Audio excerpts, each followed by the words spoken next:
experience is more of a human competence, not a completely automated service.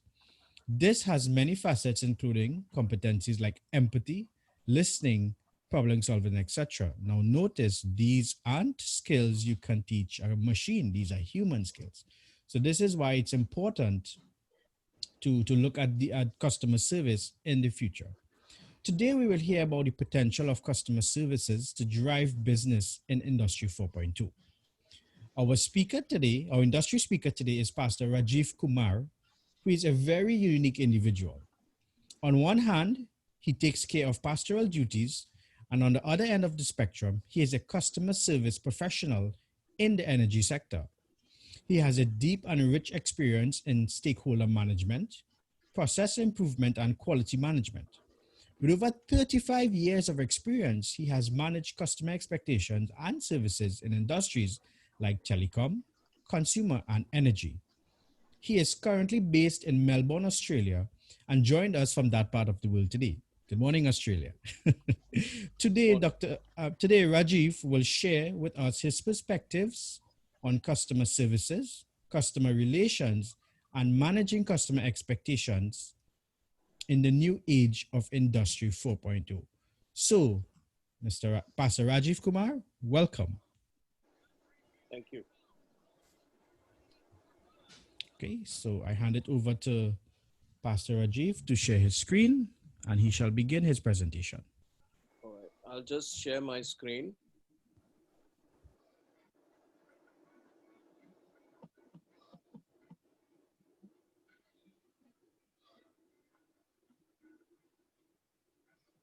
Can everybody see my screen? Yes, we can see your screen. Okay. So welcome everyone, and thank you for having me on this forum. It is an honor, and thanks to all of you for your time and for giving me this opportunity to present this perspective on customer relations in Industry 4.0. So let's start today with answering a key question related to this evening. What do we mean by customer relations? Now, if you Google the term customer relations, it will throw up 1,020 million results. Phenomenal. Now, what that means is that there are many different understandings of the term customer relations. But in this forum, we are concerned with determining the simple and straightforward description of customer relations in the current industry scenario of Industry 4.0. So, to put it simply, customer relations, according to the Collins Dictionary, are the relationships that a business has with its customers and the way in which it treats them. That's a very simple, straightforward, and grassroots description. Now, customer relations has basically evolved over the 4 periods of industrial revolution. And in fact, it dates back prior to the commencement of the first industrial revolution in the 18th century, albeit in a very indisciplined manner. Because business also grew from individual cottage owners. These cottage owners would take care of their own and maybe some of their neighbors' needs. And this evolved into organizations with owners and managers and employees serving customers. But the underlying goal of customer services have remained the same: quality, efficiency, service, and reliability. Those are the major goals of a customer relationship. Now, the general understanding of businesses is that the relationship between customer relations and customer behavior is a two-way street. That is the general understanding that businesses have. In other words, what that means is that both influence each other. And this relationship has a rapid dynamism. And the rapid dynamism of this relationship has not been more evident than it is in the current Industry 4.0 scenario. The speed of digitization and smart manufacturing is becoming smarter. This relationship, hence, the result of that is that this relationship is constantly under pressure, and this pressure brings with it numerous challenges. Now, with the onset of globalization and the computerization in Industry 3.0, industrial competition increased, and this drove down margins and put profits under pressure. And as Industry 3.0 telescoped into Industry 4.0, what commenced in Industry 3.0 with computers and automation was enhanced in Industry 4.0 with smart systems and the digitization of manufacturing in this period. And hence the challenge for businesses operating in this environment is basically finding the right mix between human resources and non-human digital platforms so that they can service their customers and maintain profitability at the same time. It's a balancing act. Now, let's look at the banking industry as an example. Computerization in Industry 3.0 has now evolved into handheld mobile devices and numerous apps. And due to this evolution, the face of banking has gone through a drastic change. Today, a bank customer has the option of carrying out his or her banking needs from any location. At the same time, on the other hand, there are bank customers who prefer a face-to-face banking experience.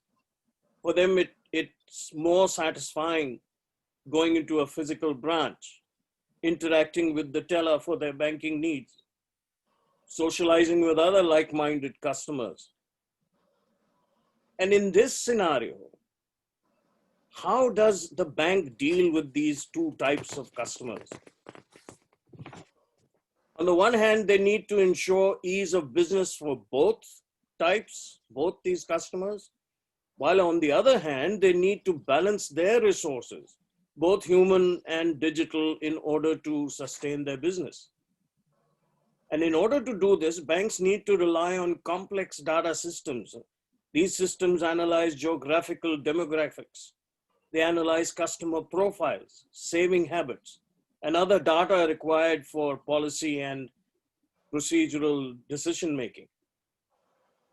They will also need to evaluate two different methods of managing customer relations. Because on the one hand, you have a customer in a face-to-face situation and scenario, while on the other hand, you have a customer who is basically just a number, but a customer nevertheless. Now, with the onset and the onslaught of digital marketing and online business in Industry 4.0, there is a definite paradigm shift in the method of managing customer relations. And the truth of the matter is that this paradigm is still in the evolution stage. It's still evolving. According to industry pundits, the full picture of this success or failure of these systems will be fully visible only 30 years from now.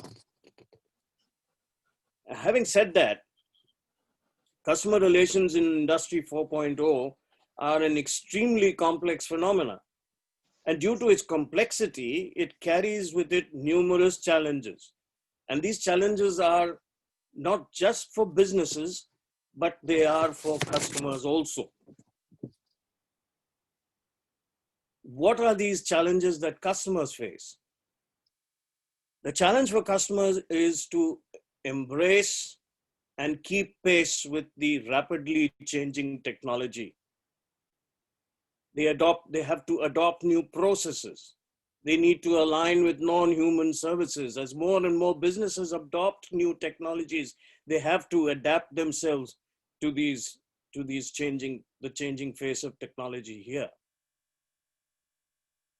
On the other hand, for businesses, one of the many challenges is how to upskill their existing workforce to deal with the evolution of Industry 4.0.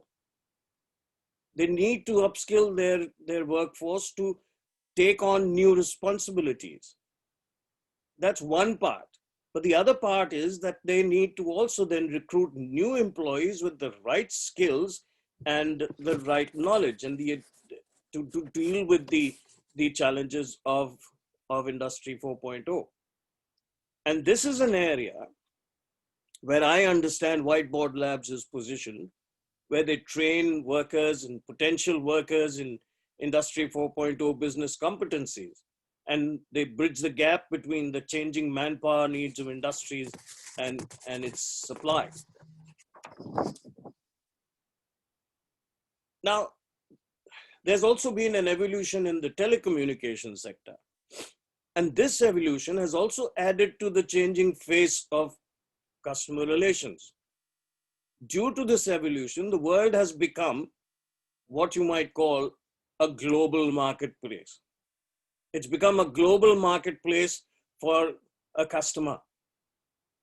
A customer today has access to markets which are far, far beyond the geographical boundaries of his or her country of residence.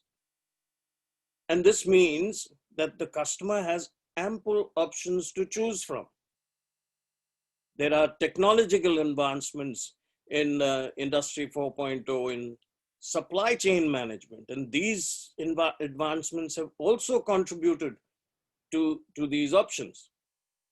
Digitization has speeded up the flow of information. Today, a product can be shipped out of a warehouse in a matter of minutes. And this considerably shortens the lead time between order procurement and actual dispatch. Now, in this scenario, let's look at another company, a company called Kogan. As an example, we look at this company, which is is a success story of Industry 4.0.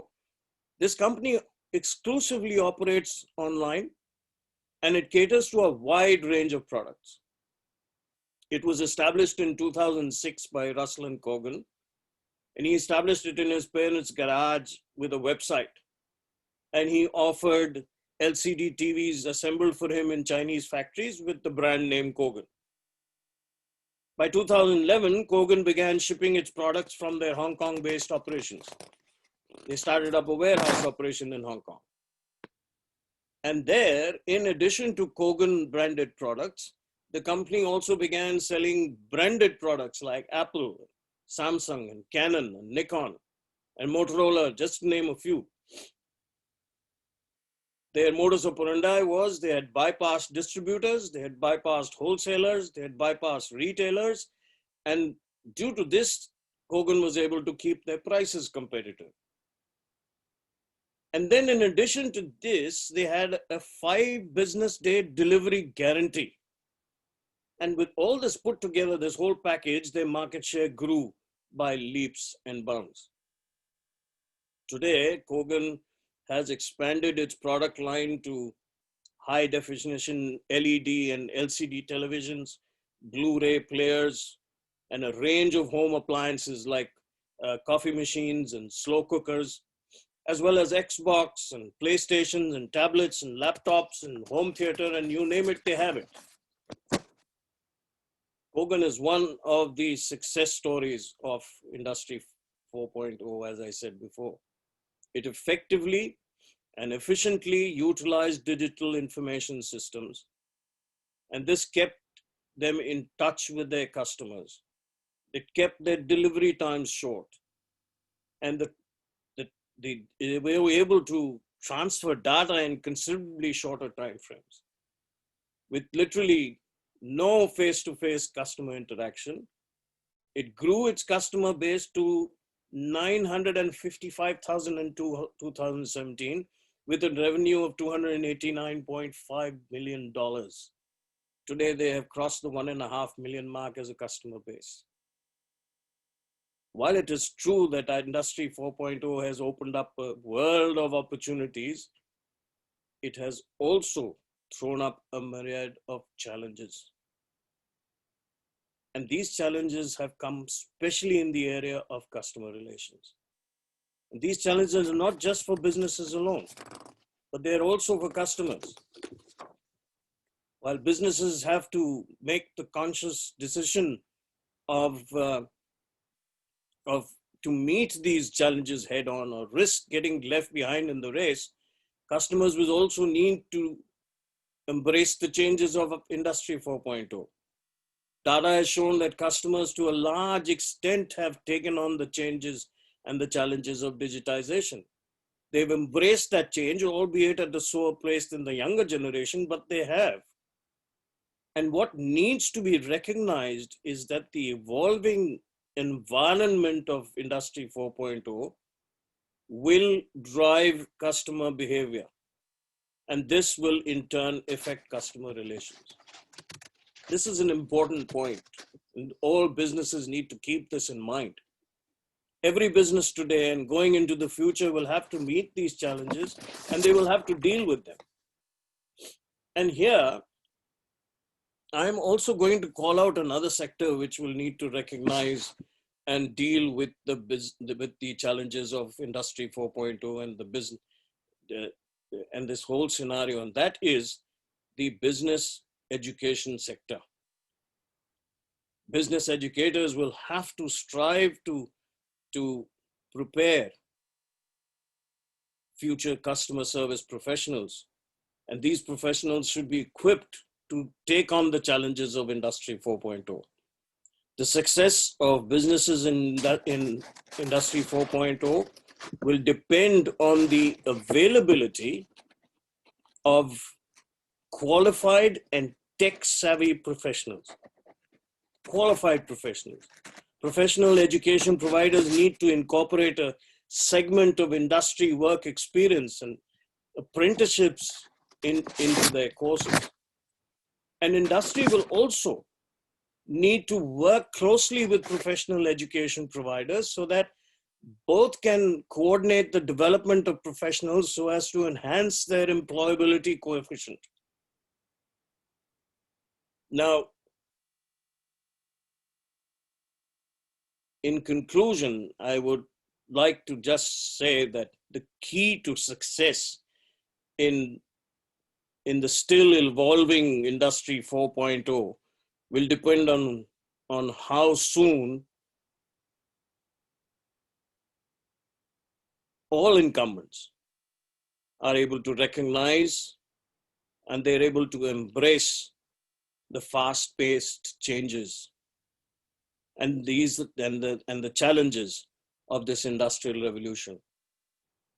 And businesses that recognize and develop their customer relations, their customer relation platforms to meet these changes, to meet these challenges, will be celebrating success. Why? Because customer relations will be the defining factor between the success and the failure of business. That is the reality, that is the position which customer relations holds in Industry 4.0. It's an important position, it cannot be ignored, and it is something where so many factors, as I mentioned in my presentation, have to come together to ensure that, because as we heard earlier, if the customer is not satisfied, he's going to go elsewhere. So customer relations will be the defining factor between the success and the failure of the business. So thank you for listening. Thank you all. Great, thank you for that, Mr. Kumar. The key to success depends on how companies can recognize and embrace the challenges and changes of Industry 4.0. That's the key takeaway there. Before we move forward, I would like to shout out some important persons who has joined us today. I would like to give a shout out to Dr. Luz Longsworth, Pro Vice Chancellor and Principal of the UWI Open Campus. I would also like to give a special shout out to Dr. N.S. Kalsi. So we would like to welcome Dr. N.S. Kalsi today. Dr. N.S. Kalsi is a former Indian Administrative Service Officer, is a BE from IIT Roorkee, an MTech from IIT Delhi, and PhD in Management Systems. Kalsi, who retired as an additional Chief Secretary, is Chairman of the Punjab State's Police Complaints Authority. He has published various papers in ICT for good governance and has been an architect for e-governance and education in the state government of Punjab, as well as police automation in the federal government. So we would like to give a special welcome to Dr. N.S. Kalsi. I would also like to give a special welcome to Brigadier Rajeev Williams. So thanks for joining us. Brigadier Rajeev Williams is a retired Army officer and currently heads the CSR of Jindal Stainless Steel Group, one of the largest stainless steel manufacturing companies in Asia and the largest in India. He is a well-known speaker and authority on CSR and has 2 publications to his credit. So again, welcome, Brigadier Williams. I would also like to give a special shout out to Mr. Shiv Tohan, Vice Chancellor of Arni University, as well as Dr. Rohit Shipstone, who has been a key person in rolling out the Industry 4.0. As well as I would like to give a special welcome to Ms. Kumar, who is here. So thank you for joining us. And right now, I would like to open, if you have any questions, if anyone has any questions, I know persons may have questions. So feel free to open to just type your question and we will continue from here.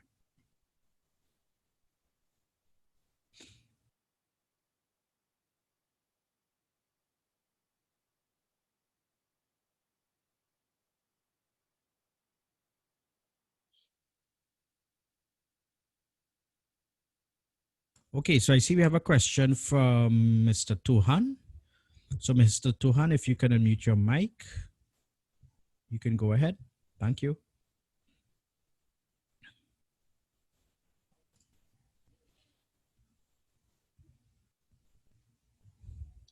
Okay, good evening to all of you. It was a very informative presentation by Mr. Rajeev. So, Rajeev, being from the academia, you have mentioned about the skilling and the technological learning for the students, so that what industry needs. But I want to ask one question specifically from the academia side. Can you give us some specific input in terms of what kind of learning or the methodology we will take and deliver to our students so that they can perform and very much comfortable and adaptable with this new environment, Industry 4.0? All right, Shiv, thanks for your question. Yes, it's a very pertinent question because it's very important for business educators and industry to work together in this sector towards achieving this. What the business educators need to know from industry is what is the industry's requirement, what are their goals, what are they looking for, what type of a customer do they look at, what sort of a business are they in. Now, this will differ from industry to industry, from company to company. I understand that. That's why you have to have a conglomerate of companies that business educators will need to work with. And in that, they have to come together and then work out in conjunction with each other. So the industry puts forward their requirement. The industry puts forward what they expect in terms of the employees' skills that they would be looking for. And then business educators need to take that information on board and then develop the courses accordingly. And while they're developing those courses, they cannot work in isolation. They have to develop those courses in conjunction with the industry at every stage and come up with, okay, this is what we have. What more do you want to add? Now, that will be a process which will have to be covered over a period of time. So working together, the industry and the business sector, that is extremely important, because without that, to be able to develop a curriculum in isolation will not work, because it will not be practical. What they need is actual practical curriculum that needs to be developed in terms of producing those skills in those future employees. I hope that answers the question. Yeah, it is. But actually, what happened? See, the human resource we provide as an academia, the basic, it will be the input of the industry. In an academia, I think globally, but I am talking about India, we are facing many financial issues, because in India we have a budget for the research and development only 10,000 crores for the education, which is, I feel, very less. If you compare with the BRICS nations also, our budget is very less. So can industry play a role in this segment also with the tie-up with the academia? Yes. It's not just can they play a role, they will have to play a role. They will have to play a role, because in this situation, when finance is involved, industry has to then treat this as an investment, because they are the ones who are going to ultimately reap the benefits of this. If they have a skilled workforce, if they have a skilled employee base who have those necessary skills to meet the challenges, the necessary skills to produce the goods, the necessary skills to gain that the one-upmanship in the market, they are the ones who are going to reap the benefits. And in order to produce this kind of workforce, this skilled workforce, if there is an issue of finance, industry needs to come onto board, and they have to invest. So what you're saying is very correct.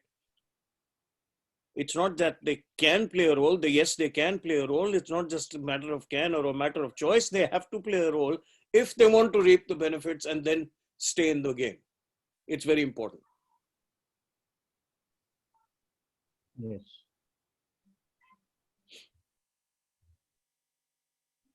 Okay.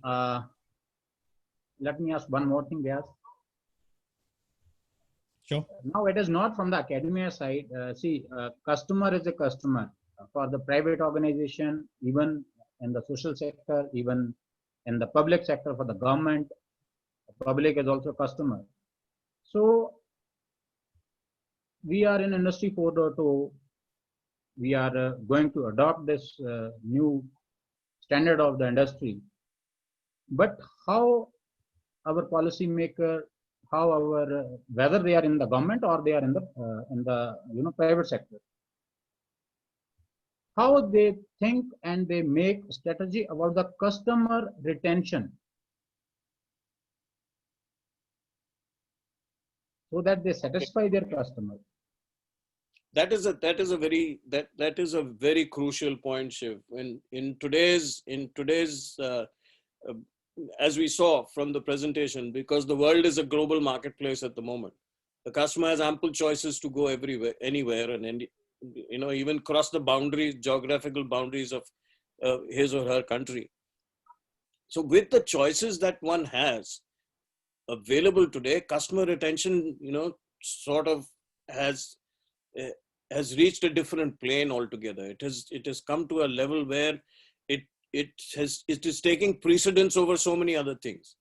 Now, I'm not sure about companies in India. I'm now out of touch for the last 18, 20 years.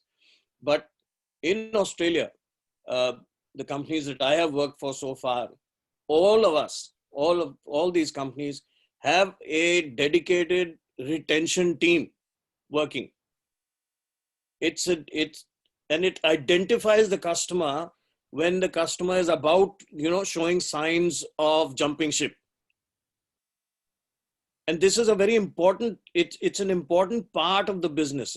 The retention teams are then, what they do is they work out retention packages, and those retention packages are used exclusively by the retention team for hanging on to a customer. So customer retention is now becoming a very crucial point in business, because with the choices that the customer has, it's very easy for a customer to jump ship.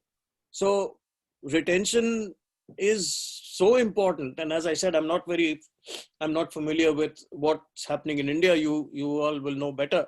But as far as Australia is concerned, 90% of businesses have a dedicated retention team to handle customers who are, and it's a skill again to identify a customer who is about to maybe change or look for greener pastures.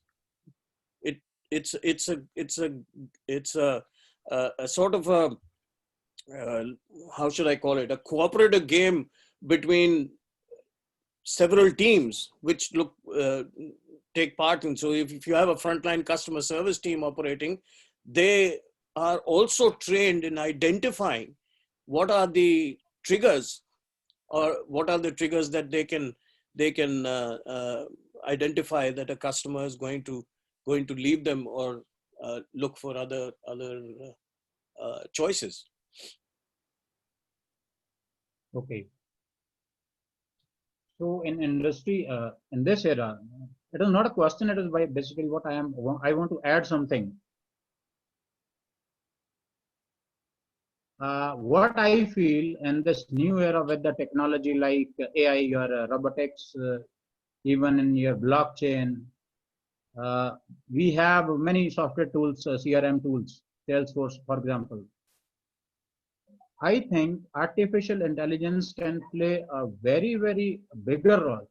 For example, many people are using Google's product Alexa. This is an example of the artificial intelligence, the customization. So I think it will play a bigger role in the customer retention. So the employees or the students in this business marketing world, they need to learn the technical aspects of also, the technological aspects also. This is my add up. No, you're on absolutely true. And another point which I think is very important, and it's somehow it's an asset in favor of the business educators and of industry, that today's youngsters are all tech savvy. They are able to handle a lot of different apps and how apps work, and the way they're able to handle their laptops and their mobile phones, and some of them can even there are youngsters who produce movies on their mobile phones. So they are very tech savvy, and that is a big advantage, and that advantage must be cashed in and key. The business educators as well as industry must cash in on that advantage because they've got a jump start that these youngsters coming up are, because after all, what's happening today? I mean, you see a lot of research where it says that a 2-year-old is spending nearly 2.5 hours to 3 hours on a mobile phone. A 2-year-old, yeah. So imagine that's the starting point from where the technical advancement of the brain is now evolving. And by the time they come to teenage level, or 18-year-old, 19-year-old on the cusp of adulthood, they are are very well versed in the technical advancements that are taking place, and they keep pace with it. So that's a big advantage that we have. And you're very right, artificial intelligence will play a very, very major role here. Perfect. Thank you so much, Rajeev, and thank you so much, Shiv Saab. I'll request Riaz to take a question from forum, because chat box is flooding out with the questions, and I can see from the Facebook port as well. Yeah, Riaz, over to you. Thank you, Ashish. Before I take the next question, I'd like to give a special shout out to Dr. Rachita Sharma. Thank you, Dr. Sharma, for joining us.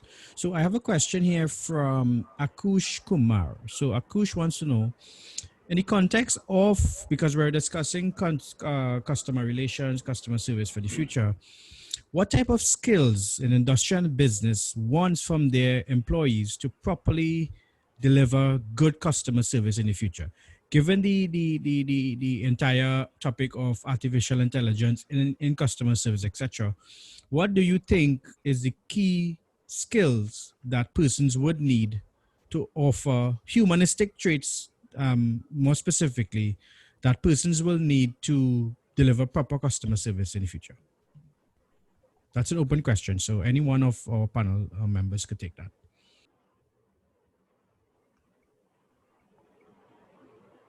Can I just add something here, Riaz?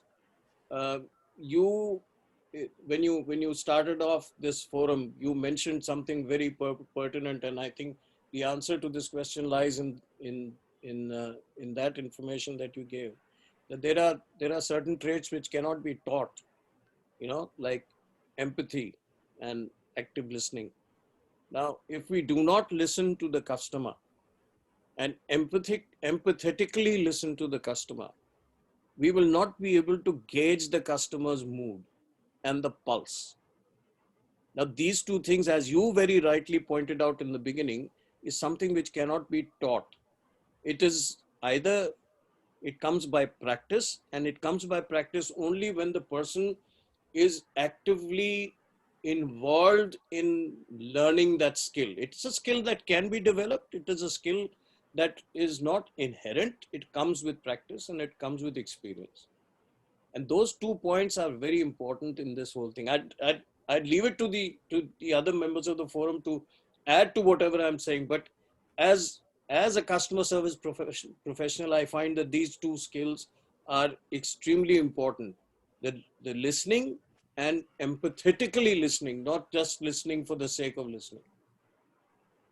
Very rightly put, Rajeev. In fact, I would like to add, you need a lot of collaboration skills as well, because this customer retention, customer services is not just a single person's responsibility. It's actually the responsibility of the entire organization. Secondly, as Rajeev had said, that you need to be able to know when customers are planning to jump the gun, and for that you need to be pretty adept at understanding data, at analyzing data, understanding what it is trying to tell you. So I would like to add these two skills as well from my side, and I'm sure the others have more. But if you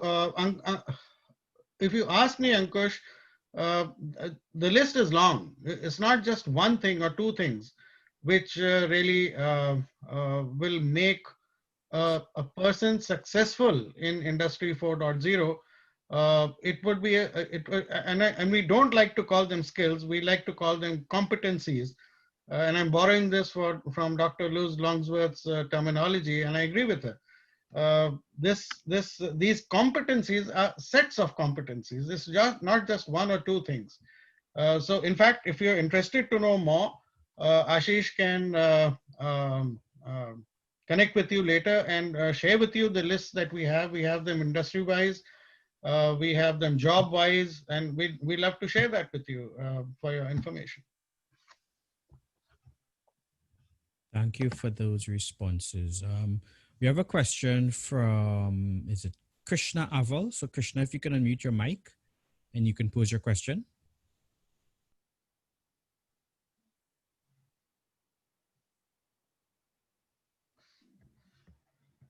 Oh, okay. So Krishna wants to know. Let me get the question right. So hold on. I just lost my train of thought here. Okay, right, good. So customer services skill set in service industry versus manufacturing industry. What is knowledge? What is knowledge ware and process of transfer of the same? So Krishna wants to know how do you share your knowledge in customer service, specifically in the service industry and versus the manufacturing industry?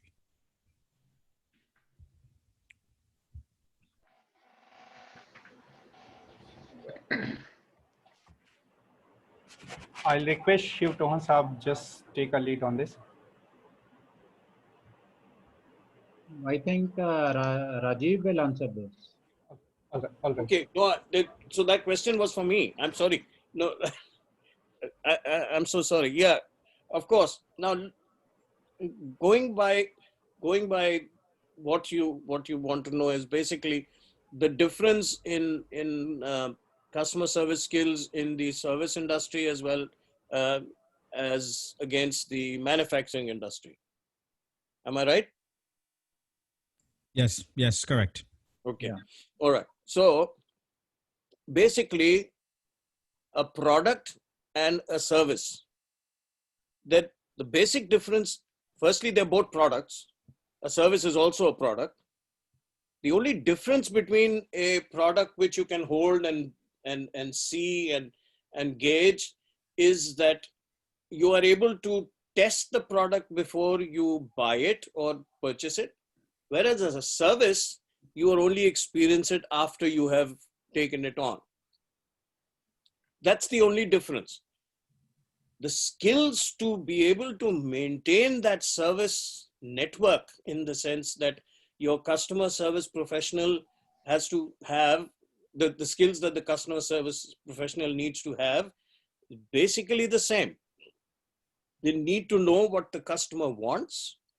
They need to be able to judge what the customer needs. He needs to understand what the customer looks for in the long term. Is the customer looking for longevity? Is he a price-oriented customer? Is he a quality-oriented customer? Is he a service-oriented customer? What is it that the customer needs? So one skill, and that is connected to empathetic listening, is to gauge the customer's pulse, what the customer requires, whether it is in the manufacturing industry or whether it is in the service industry. That is the topmost skill that is required as far as customer service is concerned. Everything else will then fall into place because it will all evolve from there. The product team will evolve from there. The service team will evolve from there. They will understand this is what the customer is looking for. They conducted a survey of 10 customers. 8 wanted a product which was, or a service which was similar, and that then gives rise to a process. So there's not much of a difference, because whether it's a service industry or whether it's the manufacturing industry, the end is a product. That is the point. Okay, thank you. So I would like to ask Abhishek Sikumar, if you could unmute your mic and ask your question.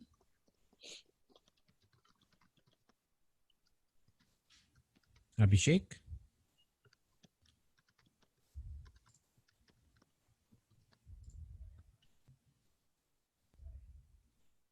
Okay, so I will ask it for you. So Abhishek wants to know how CRM software can be innovative for B2B industry. And I would like to add how it could be innovative for B2B customer service as well. So I don't know if Mr. Rajeev, if you would like to take the lead on that question. Yeah, again, coming back to the same thing, when you in a B2B scenario, in a B2B scenario, you have a customer and a supplier. The relationship remains the same. A business requires something from a business in terms of being a customer. It has requirements. It has certain expectations. It has and its expectations and its requirements are linked to its own business that it has to produce for their own customers.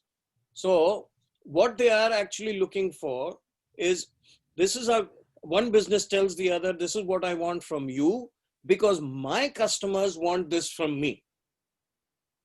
And that is again, it again boils down to the same equation of empathetic listening, getting the customer's pulse, knowing what they want, and then working on that particular, can we produce it? Can we not? Are we able to? Do we have the infrastructure? That all comes much later.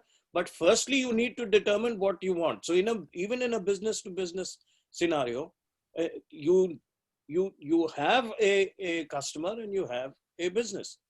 One of the business is the customer here, because don't forget that business who is the customer has also onward customers that they are looking at. So they are in a balancing act sort of a situation that they have to get from the other business what they need is, so that it will be able to service their customers properly also.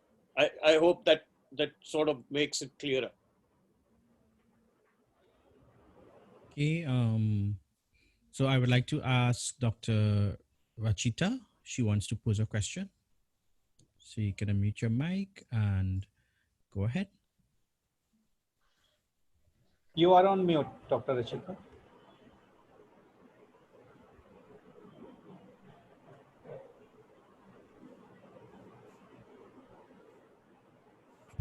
Adding to this answer about customer relationship, I was saying that not what the customer is buying is important, but what the customer is actually doing helps one understand consumer behavior. Find out what about your customer before you actually create a marketing strategy will actually make difference in today's world. It is a time where no frills are required, and they want everything is just a click away from us. So we need to actually understand our customers and cater them well.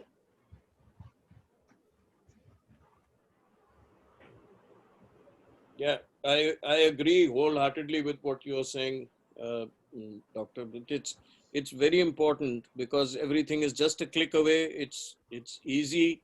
It's easy to get. The choices are innumerable, and that is why, again, and I'm sorry, I'm having to harp on this point again and again, that empathetic listening becomes so much more important, because if you're not listening to your customer and you're just pointing your customer away to look for more choices.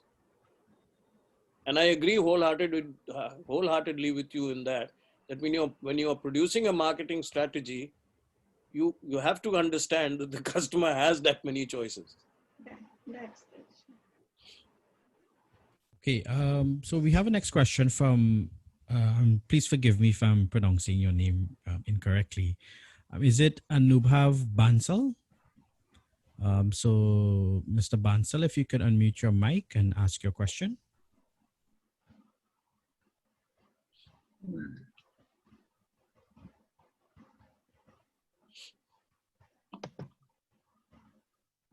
Okay. Seems like Mr. Bansal is having some issues. So I will ask his question. So he wants to know how to maintain customer relationship online. How do I maintain customer relationships online in the online environment? So I don't know if Mr. Kumar wants to take the lead on that. Yeah, it is a challenge. I agree with you. It is a challenge, and that's what when I brought up when we were looking at the banking industry. So you have this one customer who's totally looking at online banking. All he does is does his entire banking, his or her banking, on an app or internet banking, and that makes the person a faceless customer. He becomes only a number. But he is a customer, and he or she is an important part of your business. And that makes it the challenge even more. It makes it even more challenging to be able to gauge the mood of this customer, because this customer is not talking to you face to face, and it's only the way he or she conducts their business online is the only way that you can assess what they are doing. For example, again falling back onto the banking industry. For example, if this customer has a home loan with you, for example, and they are running their home loan, and they online they are also looking for they're looking for different offers of interest rates. How do you gauge that? Because that's in home loan customers can always refinance and go to another bank. How do you gauge whether that customer is really looking for a different? If he doesn't come back to you and say, look, I can see that there are so many more options as far as interest rates are concerned. What can you offer me, or can you do anything better that you have? If he doesn't come to you, how do you gauge that? Is there a way of assessing from the way an online customer conducts his or her business online?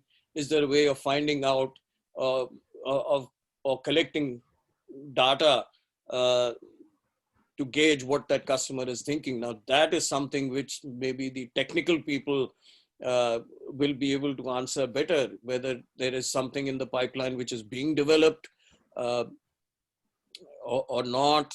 I'm not sure of that. But the fact is that, yes, that is a big challenge. And that is a big challenge to really handle, because today everything is online. As I said, Kogan was able to handle their business so well. They have no customers, face-to-face customer interaction at all. And yet they are a company to be reckoned with today. I am a Kogan customer myself, and I was surprised at it was again a word of mouth situation where somebody came and told me, have you tried to look at buying something from Kogan? And I was looking for a flat screen television, and I read somewhere that Kogan was getting their stuff made at Samsung, and I am a great fan of Samsung. And I ordered a television, and it reached me in 4 days. In 4 days, it was delivered from Hong Kong. So no no face-to-face interaction, and yet they found a satisfied customer in me. And this way, they have found more than 1.5 million customers today. So how are they able to develop that? What data systems did they use? I don't know. But the fact is that the technical people may be able to answer that question as to what is the best way forward in really developing data which can point towards assessing any or rather formulating policies towards customer service. So essentially, it's all about data analytics and being able to actually glean the right kind of information from that data. So you can actually look at behavioral trends given certain customer data that keeps coming in, whether through the online support side or through feedback side. So there has to be a interaction which every company needs to keep having with its customers. That interaction can be online. It could be surveys. It could be just outreach, just to find out how you're doing and what how's the product doing, and get sign-offs, etc. And those trends is that data is what will tell you whether a customer Of course, it's not as simple as I'm making it out to be, but we do that so that everybody understands. In fact, if somebody wants to get detailed information on data and analytics, we can get back to you because UWI has some very specialized courses on this, and we can give you information on that. But as for now, we'll just understand that the data part is the critical part in this whole scenario, and that will help you in your online customer services. Very true. Okay, thank you. So we have two more questions. So the first one, I'll take it from the Caribbean side. It's a very interesting question. So the question goes: given the impact of COVID-19 in the customer service sector, how can institutions provide good or better customer service, especially in the higher education sector? Riaz, can you repeat that, please? Sure, no problem. So the question goes, given the impact of COVID-19 in the customer service sector, how can institutions provide good or better customer service, especially in the higher education sector? Well, I think the education folks, Dr. Longsworth, why don't we hear from you on this?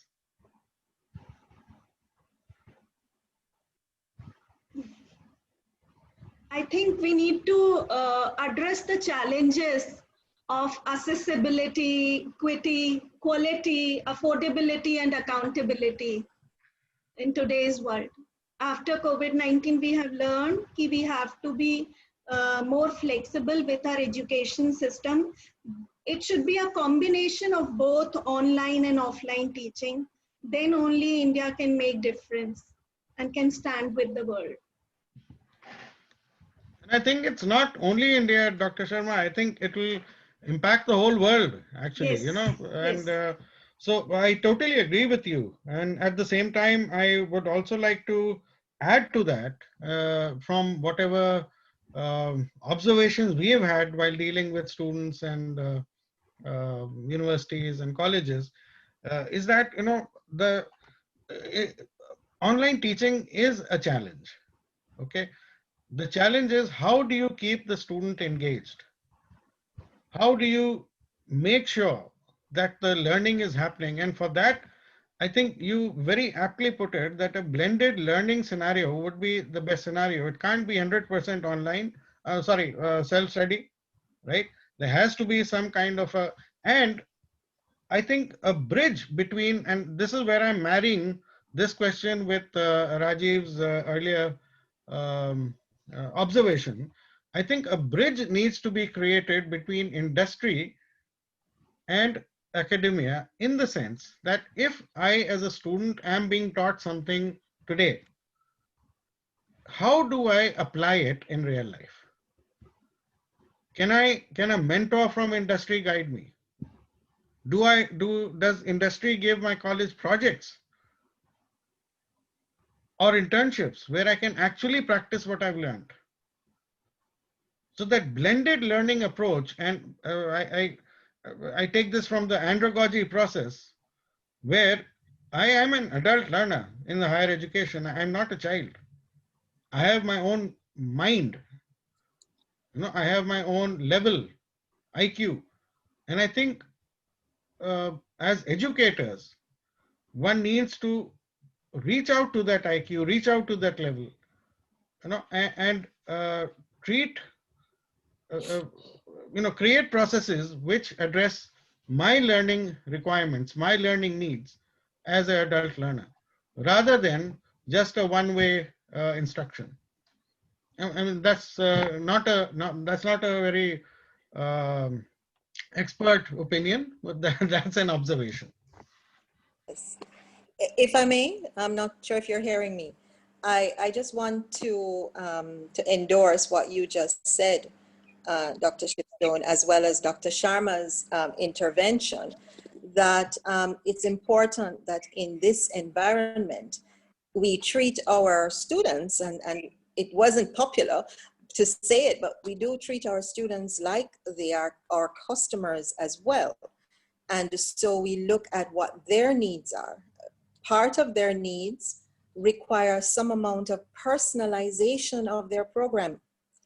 And so one of the things we have to remember in the COVID environment is that moving our teaching onto Zoom or any of those platforms is not online teaching. And that we now need to really look at all the tools of AI and AR to create an environment where our students, particularly as you said, Dr. Shipstone, our adult students are able to be engaged by the material, and their learning is therefore brought out through their own engagement with the material. But indeed, the research shows that online teaching is best supplemented by at least 15% of synchronous engagement. And that doesn't mean that you have to have a physical warm body in the classroom, but again, using these tools, synchronous tools, to engage students, to create communities of learners where students can speak to each other. And then finally, I think the third pillar of student learning and in higher education in this environment is exactly what our main speaker, Rajeev, was speaking about, and that is the alignment with industry and the ability for our students then to have a practical experience with mentors. And again, in this environment, not necessarily a face-to-face, but a project that can allow them to really experience the needs of the industry that they're interested in.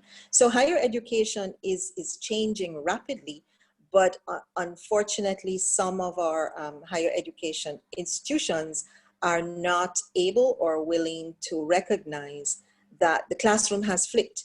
The professor is still important, but the knowledge is available to almost all students. And what the student wants is guidance, mentorship, and facilitation from the professor in order to ensure that they're able to be successful in Industry 4.0 competencies. So that's the approach that we are taking in the UWI Open Campus, and our collaboration with Whiteboard is exactly to do that. So thank you for the opportunity to make this comment. Thank you, Dr. Longsworth. So we have, well, I see another question came in, so we'll just take two more and that's it. We'll close off our question and answer section. So how can you use Industry 4.0 will improve customer relations management? As a layman, how will Industry 4.0 improve customer relations management? And this is open to anyone. My vote goes to data, and I'm sure Shiv will have his own voice in this. Again, it will be a set of competencies, set of technologies, set of skills which will be required. You can't really just put your finger on one and say, okay, this will happen and that will not happen. There'll be processes, in fact, there'll be changes made in the processes. There will be, it'll be a combination of factors, right? 4.0 is all about business models. We must understand this. The whole world today is talking about 4.0 with regard to technology. But I want to make it very clear that 4.0 technology is an enabler. 4.0 is all about the business model. And the business model is what will change. And that will drive your customer service, customer support, your business processes, etc., etc. It's a business model who will drive everything, and technology will be there to support it, no doubt. But if you look at it, even your buying behavior has changed today. You've moved from shop to online. Before you buy a product, you go online and search for it. You look at user groups. You look at knowledge groups. You find out customer experiences about that product. So today, the customer is not going to buy a product blindfolded. He has enough information, enough data on the product to make a choice. That in itself is a huge change. So when the business model is changing, your entire support system will change as well. And that is why 4.0 and associated technologies will enable these changes to effectively happen. That's my view on that. No, I think that is a very, very pertinent view, because technology is going to be the support system. Yeah. But the plethora and the umbrella sitting over everything is the business model, because that business model means there'll be a conglomeration of several issues, like you just said, that a customer has the choice of going online, finding out from other customers, looking at views, looking at and price also plays a part here. So technology is going to support all these functions, but it has to be a combination of different functions to be able to, uh, uh, for the business model to be effective in Industry 4.0.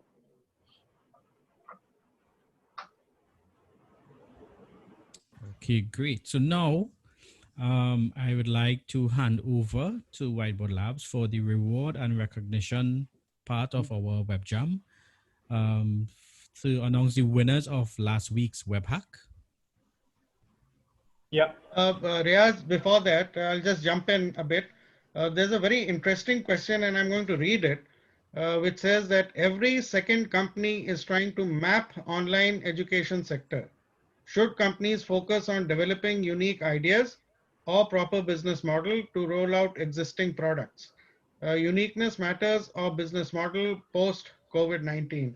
I think this question has been answered in various ways by Dr. Longsworth, by Rajeev, by the various comments coming in. If the person has not left his name, so I am not able to take his name, but if there's still something left, please let us know, and we'll make sure that your query is well answered later on. And Ashish, please take it from there. Right.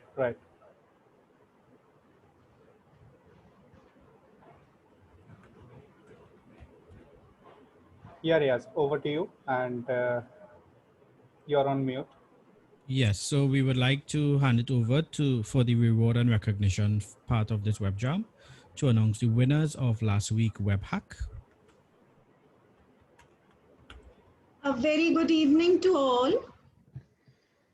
Every turbulence that breaks before us also promise opportunities to improve and grow. Whiteboard Labs WebHack Ideathon is making us more prudent, compassionate, and sensitive by discussing various issues which is impacting our lives in today's world. Before declaring the results, I request all participants to be carefully listen to the names announced, and winners, please open your camera as we call your name. I am glad to announce the winners of the first WebHack Ideathon held on 30th August, which invited the participants to share their views related to online teaching. Now I announce the winners. First prize goes to Miss Irisha Chaudhary with a score of 69 points out of 75. Miss Irisha Chaudhary. Yes, ma'am. Thank you so much. Please open your camera. Yes, ma'am. Am I audible? Yes. Yeah, Irisha, you can. Yes. Thank you so much. I would like to thank the entire WebHack team and Ideathon for giving me this opportunity, and to all other participants, because during this pandemic, it becomes very difficult to interact with other people and participate. So I would like to thank all of you all for giving us such wonderful opportunity, and looking forward for more in the future. Thank you. Thank you, Irisha. Congratulations. Thank you so much, ma'am. Second prize goes to Miss Yashvi Pathak of Mumbai, who scored 64 points to come in at a close second. Yashvi, are you Hello. there? Yes, ma'am. Am I audible? Yes. Congratulations. Thank you so much. Would you like to say something? Yes, I would like to thank the entire WebHack team for giving me this opportunity. Congratulations. Thank you so much. Third prize goes to Miss Angela Briscoe of Agra, who has scored 58 points and stood third. Angela, are you there?